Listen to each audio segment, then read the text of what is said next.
Listening on Audible helps your imagination soar. Whether you listen to stories, motivation, any genre you love, you can be inspired to imagine new worlds, new possibilities, new ways of thinking. Maybe you'll find inspiration in the incredible true story of Black female mathematicians at NASA in Hidden Figures, or the fantasy world of Throne of Glass. There's more to imagine when you listen. As an Audible member, you get to choose one title a month to keep from their entire catalog.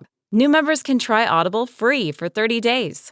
Visit audible.com/imagine or text imagine to 500-500. That's audible.com/imagine or text imagine to 500-500.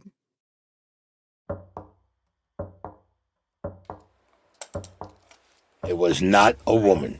I know the difference between a man and a woman. Trust me on this. I was there. It was a man. After our last meeting in the studio with Anthony Raimondi, I start going through months and months of interviews and phone calls. Hello. Hey. I was just leaving you a message. I'm no longer asking myself what's true and what's fantasy in the stories Anthony told us about his life. I'm wondering if I've spent the whole past year telling the story of a pathological liar. That's Hans. Holy Christ. I never saw a young picture like that of him. Yeah, that's Hans Forsen. Anthony doesn't look familiar to me at all. Or is something else going on? I think we have a good story, but I think I gotta figure out who you are, man. Sometimes the real events aren't the way they put them on the screen. Dramatized. It's sort of a mix of truth and fiction. Yeah. So I have a new question. Why? Why did Anthony Raimondi make up his own incredible but possibly true life story? I want to know a little more about, your formative years and what made you.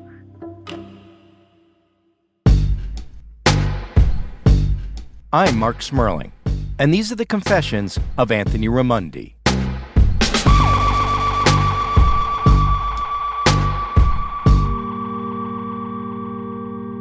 Chapter 7, Revelation. Test. The ASPCA coming to get them, and they're not very happy. To answer the question why, as in why did Anthony make up so much of his life story, Zach and I head back to Florida to talk to Virginia and Ralph Guido again, Anthony's cousins from the old neighborhood. Something I learned while I lived in Florida, charcuterie. Last night, Zach and I grabbed dinner with Ralph and Virginia, and I confessed my suspicion that Anthony might be making up some of his stories. Virginia said she needed time to think about that. Now, this is honey lemon cheese, garlic and herb cheese, cheddar cheese. Thank you so much. Now, after laying out an impressive cheese platter, she sits next to me and pulls out a statement she wrote. Okay, so this is what I wrote. Regarding the course of events in Anthony Raimondi's book, who has the right to judge what is reality and what is fantasy in someone else's life? Where is there documentary proof that these things did not happen? Should we follow the author around 24/7 every day of his life to prove or disprove him? In my opinion, Anthony has not set out to intentionally dupe or betray his readers. This is how he sincerely recalls his life unfolding. If you have a problem with this person or the book he has written, look deep inside your soul and ask yourself, how honest have you been in your own life story? None of us have the right to judge anybody else. Yeah. I mean, there's this thing we talked about last night, right? Which is the difference between doing something that's embellished and you believe that your story is true, or are you doing it and you know that you're lying? For me, judging Anthony is beside the point. What I've learned about his life convinced me that his true stories are worth telling, which has only served to raise my curiosity about the other stories he told us. Where did they come from? Do you remember his father? Yeah. They're my godparents, his mother and father, or my godparents. Frank, oh my God, what a doll. Really, what a doll. What do you remember about him? He used to be so nice to me. He would compliment you. He would say, like, I like that lipstick that you're wearing. I said, I'm not wearing lipstick, but thank you, So, and Mary, Bobby's mother, she was so nice. She really was. We used to call him Bubby. That was his nickname, Bubby. When I was pregnant, they couldn't do enough for me. You know, I was like a Kardashian, like anything you wanted. You like snails, we're making you snails, you know? And Mary was an excellent cook. You said his father was also somebody who told stories. Yeah. Last night, Ralph told us that Anthony's father, Frank, would come home from his job as a longshoreman at the Brooklyn docks and sit around the table telling stories about being wealthy back in the old country, owning villas in Sicily. Ralph said that everyone in the family knew the stories weren't true, but they were fun, so no one ever challenged him. And this reminded me of something Anthony told me about his father. My father answered to the National Commission. Anthony said that his father was a secret hitman for the top mafia brass. And let me tell you, my father did a lot of work for all the families over there. He was dependable and he knew what he was doing. So I asked Ralph about this. Anthony says his father was a hitman for the mob. That I don't know. I couldn't swear to that. He worked next to my father, foot of Atlantic Avenue, Pier 6, with his uncles. They all worked together. Were all those guys connected to the mob or no? Most of them were. Yeah. And Frank didn't strike you as a mafia type. My uncle? No, not really. Maybe Frank really was a hitman for the National Commission. Or maybe he told his son that he was, because he was a fable maker too. Now Zach brings up another important person in Anthony's life. What was their relationship like, Mac and Anthony? Hugh McIntosh, Anthony's cousin, the feared Colombo crime family enforcer. Mac used to tease him a lot, too. He gave him the name Pluto, you know. But he took it because it was Mac. You might remember from episode 2 that Mac would visit Anthony's grandfather's house on Baltic Street, where Anthony lived with his extended family. Then when Anthony was 12, his parents moved to their own place not far away. But it must have seemed miles away to little Anthony. Suddenly, kids on the block were picking on him. He started acting out in school.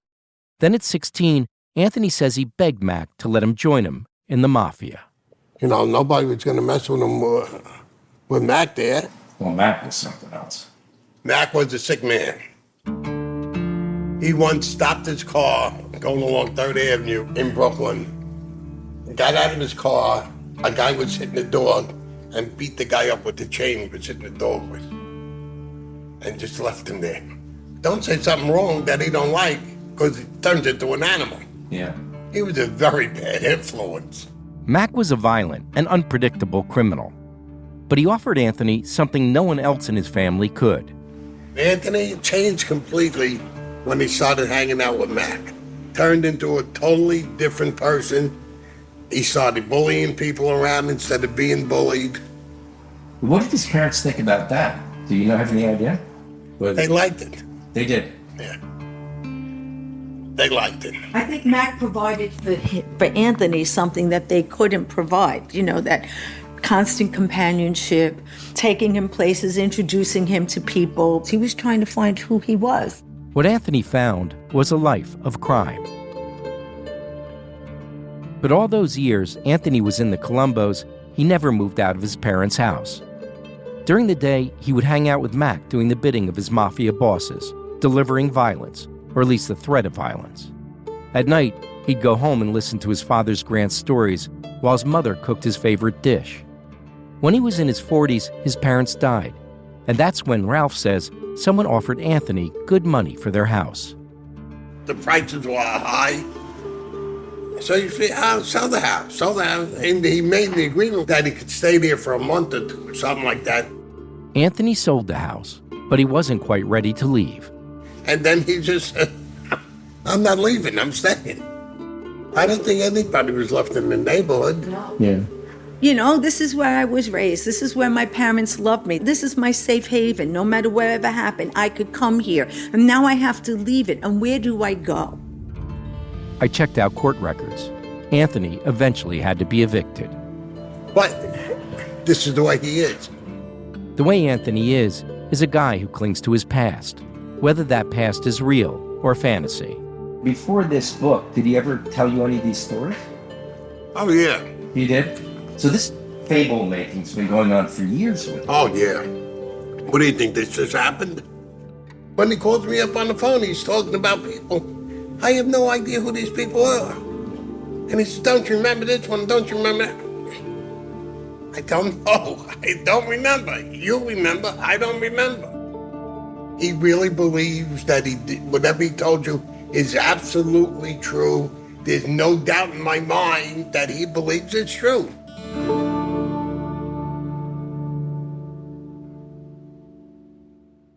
This season, Instacart has your back to school. As in, they've got your back to school lunch favorites, like snack packs and fresh fruit. And they've got your back to school supplies, like backpacks, binders, and pencils. And they've got your back when your kid casually tells you they have a huge school project due tomorrow. Let's face it, we were all that kid. So first call your parents to say I'm sorry, and then download the Instacart app to get delivery in as fast as 30 minutes all school year long. Get a $0 delivery fee for your first 3 orders while supplies last. Minimum $10 per order. Additional terms apply. Achieving a gorgeous grin from home isn't a total mystery with Bite Clear aligners. Just don't be surprised if all of your sleuthing friends start asking, "What's your secret?" Begin by ordering your at-home impression kit today for only $14.95. Bite Clear aligners are doctor-directed and delivered to your door. Treatment costs thousands less than braces. Plus, they offer flexible financing, accept eligible insurance, and you can pay with your HSA FSA. Get 80% off your impression kit when you use code WONDERY at Byte.com. That's BYTE.com. Start your confidence journey today with Byte.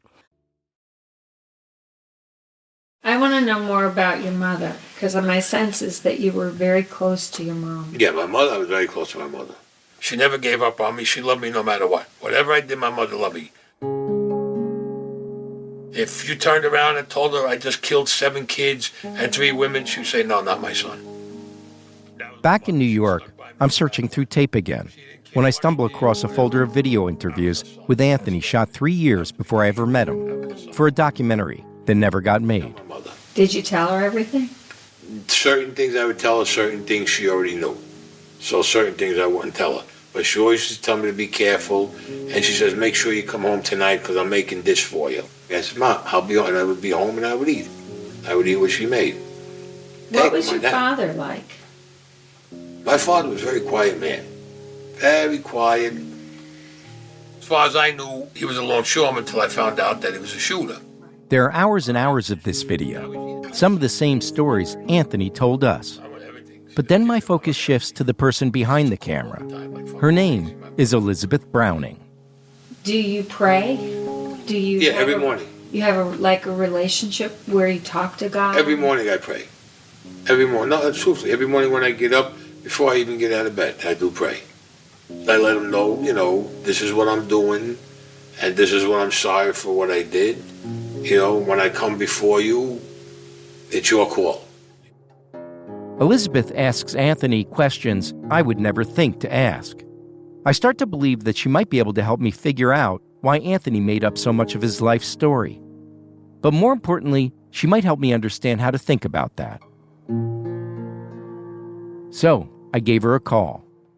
Tell me about yourself and how you got into storytelling and how you ended up meeting Anthony. I mean, that must be a whole tale into itself. Yeah.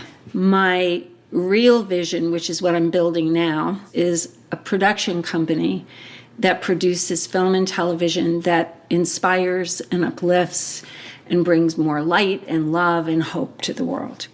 And so I had just finished a short film that I did, and I was sitting in my bedroom, I was praying and asking, okay, so what's the next project?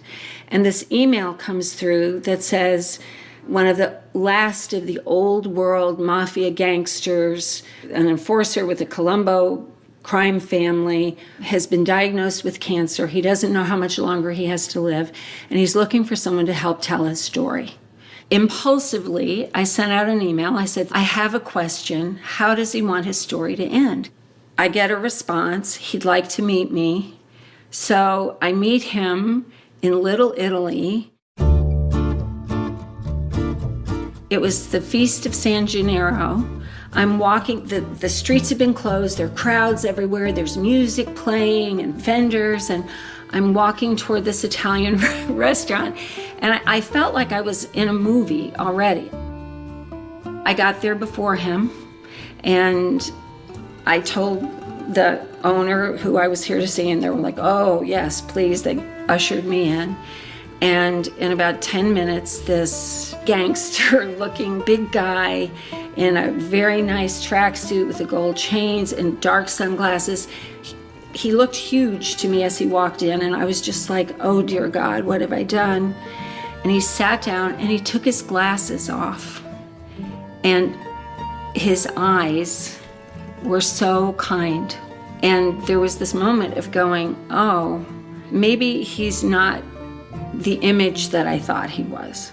So we sat there for 3 hours. And when we got to the end of the interview, I said, I'm not sure that I would be the right fit for your story. And he said, I think you're the perfect fit. And so I said, okay, if we can find some way of bringing about a redeeming end to this story. And he was like, let's find out.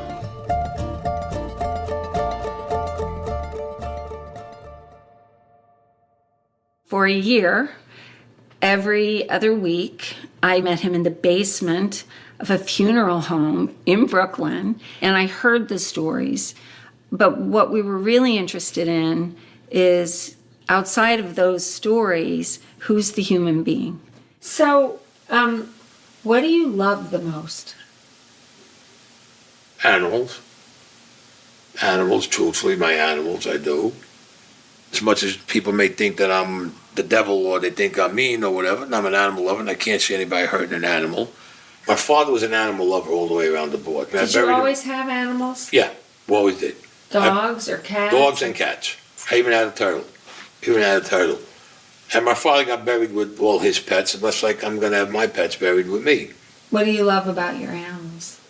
Animals give you unconditional love no matter what. There was that thread of his humanity throughout, and I was fascinated by the way he held it and the way he saw it and the way he understood it. What did you struggle with the most as a kid? You know, every kid has, like, you feel alone or you feel like you don't belong, or... No, I had cousins with me 24 hours a day. We all lived together. I didn't feel alone because there was always family there. When I started feeling alone was when my grandfather had to sell the house, because my cousins were moving like to 11th Street and 12th Street. How old were you then? I was about 12. Me and my cousin Ralphie grew up together. As we were growing up, my cousin Ralphie was more like my protector than my cousin. It was like anybody bothered me, he'd be the first one to jump right in and start hitting him, my cousin Ralphie. You know, it's interesting. I talked to his cousin Ralph, Guido, who lived at Baltic Street with him. And I said, what was your first memory of Anthony? Ralph was like, he was a fat little boy. Oh. And I said, what do you mean? He said, well, you know, all the kids picked on him in the neighborhood. And then, of course, because of his vulnerability, he signs up with Mac, the cousin who, when he comes to the house, everybody treats him like the Pope. Is that the cousin who put the gun like in his face and said, you want to be this? And he said, pull the trigger, because if I can't do this with you guys, I don't want to be alive, which I think is really telling. He says, if I can't be a gangster, I says, you might as well pull the trigger. I says, I want to be a gangster. I said, I want to be like you and like all my other uncles. My sense is that it's all he knew. Oh. Because it was his cousin that he loved. Oh. It was his cousin that protected him.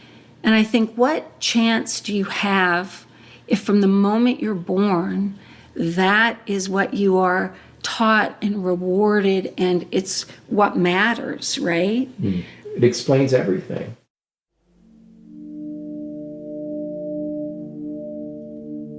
Have you ever personally, you, had like a moment of deep, your connection to God, or a moment of spiritual that had nothing to do with organized religion? All right, let me tell you, I don't know if you want to call it spiritual, but I says, if you remember, we'll go back to 1960. I was in the 3rd grade. There was an airplane crash. The St. Augustine School, which is still there. And I'm looking at the window, and the plane came through the building. And I said it then, and they thought I was crazy, and I said it now. I seen death standing on that plane. I don't care what anybody tells me. Standing on the wing or? Standing on the body of the plane. You might remember this story. Right after Zach and I met Anthony, he drove us to his old grade school and told it to us. There was a couple questions in my mind. One was, why is he bringing me here to tell me this story first? What is he trying to tell me about his life? Because that seems like not the story he would tell, right? He would tell the gangster stories and the murder stories. What does it mean when a 7-year-old sees death riding on a plane that's crashing into the ground with people that are about to die and being in a world in which they have to come to terms with a lot of death? It could be that the mind looks for an answer that's bigger than just bodies strewn across the street that have fallen out of an airplane, that there's something bigger that happened, just because the idea that there isn't something bigger that happened is too much to bear for a child. Right. For Anthony, that was when the reality sort of shifted, and he started seeing things. Maybe that plane crash was Anthony's first break from reality.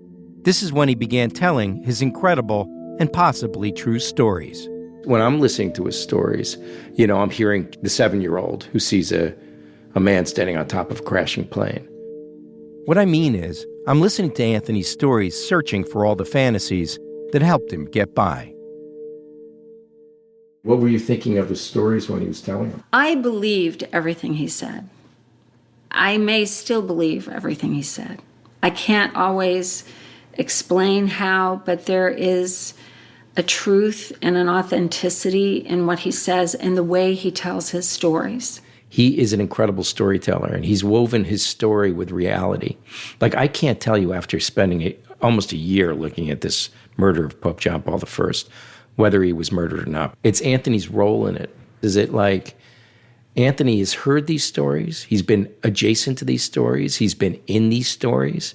He's woven his life around these stories. And now I really think he believes all these stories and his role in them. Oh, I have no doubt that he believes that it's real. And I think in the grand scheme of things, what's the real value of the stories? I was fascinated by them and also completely horrified by them. And if I found out, oh no, he didn't really do it, I'd be like, oh, good, good, because I love him and I wouldn't wish for him to carry that to the grave. Your birthday. I really never gave it no thought, I'll be perfectly honest with you. Seriously, I never gave it any thought. I did more than the interviews. I visited him in the hospital when he was sick. You haven't celebrated your birthday in a long time? Well, a long time. I'd say about 10 years. Really? Mm-hmm. Okay, well, that's changing today. It's a silly birthday celebration. That's all right. It's a one-woman show birthday celebration. And I've seen this really gentle side of him, and kind, and funny, and irreverent. I'm going to be honest with you. In my core heart of hearts, I think you are a truly good man. You are a kind man, you are loving, you are smart, and I want the world to know all of you. And, I'll end where I started. How is his story going to end?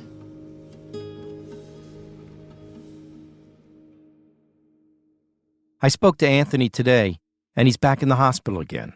He said he hoped to be home in a couple days. I hung up and I found myself worrying about him. And of course, I'm thinking about how to end his story. Then I remember how Anthony ended his story with us. I was on what they called the merry-go-round. This prison to that prison to that prison. And finally I make it to Talladega, Alabama. He told us that after he was convicted of loan sharking and extortion, he was shipped off from prison to prison in the federal system. And they say, Raimondi, go in there. I said, oh, fuck. There's a guy across the room laying down on a bench, and I'm over here cursing my head off. And he says, will you shut the fuck up, Pluto? I'm trying to get some sleep. I says, who the fuck are you? And he turns out it's my cousin Mac. I said, what the fuck? And we're talking. How's Rosie doing? Have you heard from her? Yeah, how's good? How's this one? How's that one? How's your mother and father? Yeah, they're good. How's your son? Okay, everything's doing good. Not long after this prison family reunion, Anthony came home to Brooklyn, to his parents' house. But his world had changed. A lot of the old-timers were in prison like Mac. A younger generation was coming up, getting into narcotics. They were turning on each other. Anthony struggled to keep his place in this new world. And I'm going to tell you the freakiest thing, and it's God's truth. I was walking out of my house. It was in November. I had the door opened up, and something told me Mac died. It just came into my head. It said, Mac's dead. He died. Well, all of a sudden the phone rings. Who is it? It's Rosie, Mac's wife. She told me he passed away in the prison. They had to send the body in. So it was me and my cousin John Orofino. We went to the airport. Mac's body came in. They had these freaking cardboard containers that they used to travel. Anthony's childhood hero, the man who granted his wish and let him join him in a life of crime, ended up coming home from prison in a cardboard box. We took him out. We had to get him, roll him up like this, and we were putting him in the regular stretcher. So I turn around, and as I'm picking him up, I'm by his head, and I say, hey, Mac, remember when we used to do this?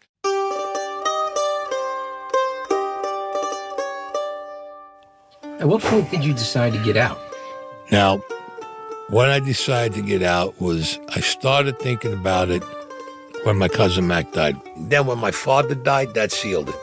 Anthony went to his father's funeral, expecting mafia royalty to show up. Not one of the bosses, not one of the fucking underbosses came, or the consiglieres. Not even sent a fucking flower. From all the 5 families, but not a fucking flower they sent. Because he believed his father was a hitman for the National Commission. They just didn't give a fuck because my father was no use to them no more. That's what it comes down to. He wasn't worth nothing. He's dead. That's when I said, you know what? Now I got to do what I want to do. I walked away. When I walked away from Columbus, nobody called me. Okay, you know, I've been here since I'm a kid. You don't see me around, or you don't hear that calling back. You don't say, hey, what happened to Pluto? It was like, who gives a fuck? And that's when my lawyer at the time, he says, why don't you write a book? I says, Mario, the book, yeah, you got a good idea with that. So he says, look, write a book, start a new chapter in your life. He says, fuck these guys, now plain English. I said, I'm going to do it. My mother would be proud of me, let's put it that way. You know, because I know I broke her heart 1,000,000 times. I know that for a fact. But if there is a heaven and there is a God, at least maybe I can make her proud of me. So Anthony began writing. He wrote about how he was related to Lucky Luciano and mentored by Meyer Lansky. He wrote about fighting in Vietnam alongside other ex-convicts, about selling counterfeit stocks for the Vatican. And he wrote about how he planned the murder of a pope. Anthony ended his life story by writing himself a whole new one that's incredible and possibly true.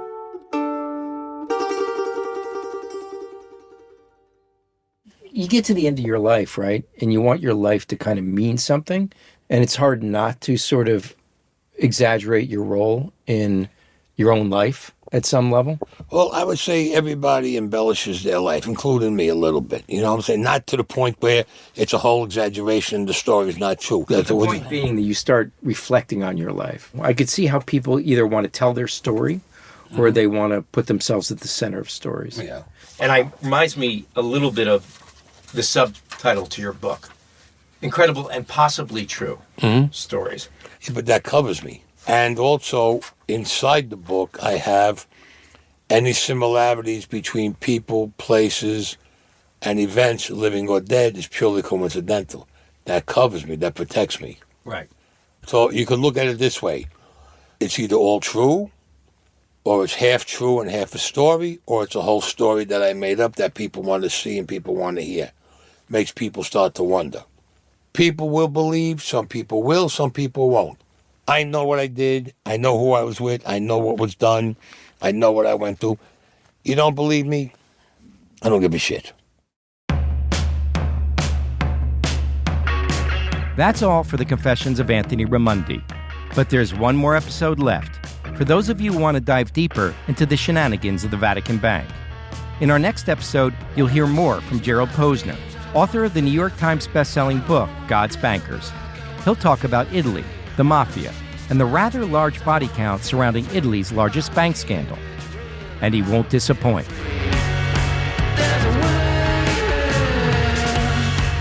The Confessions of Anthony Raimondi is a USG Audio and Truth Media podcast in partnership with Clockwork Films. We'd like to thank Elizabeth Browning for her time and the generous use of the interview she did with Anthony Raimondi. The show is produced by Alexa Burke, Kenny Cusiak, and Kevin Shepard. Zach St. Louis is our senior producer.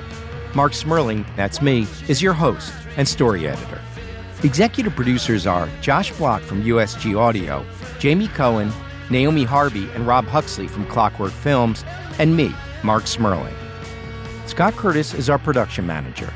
Production support from Josh Lalongi at USG Audio. Fact-checking by Dania Suleiman. Sound design by Alexa Burke. George Drabing Hicks did the mix. Music by Universal Production Music, Marmoset, and Kenny Cusiak. Our title track is Big Fish by Kenny Cusiak. Legal review by Linda Steinman and Abigail Everdell at Davis Wright Tremaine. If you've enjoyed the Confessions of Anthony Raimondi, leave us a review on iTunes. It really helps other people find the show. And thanks for listening.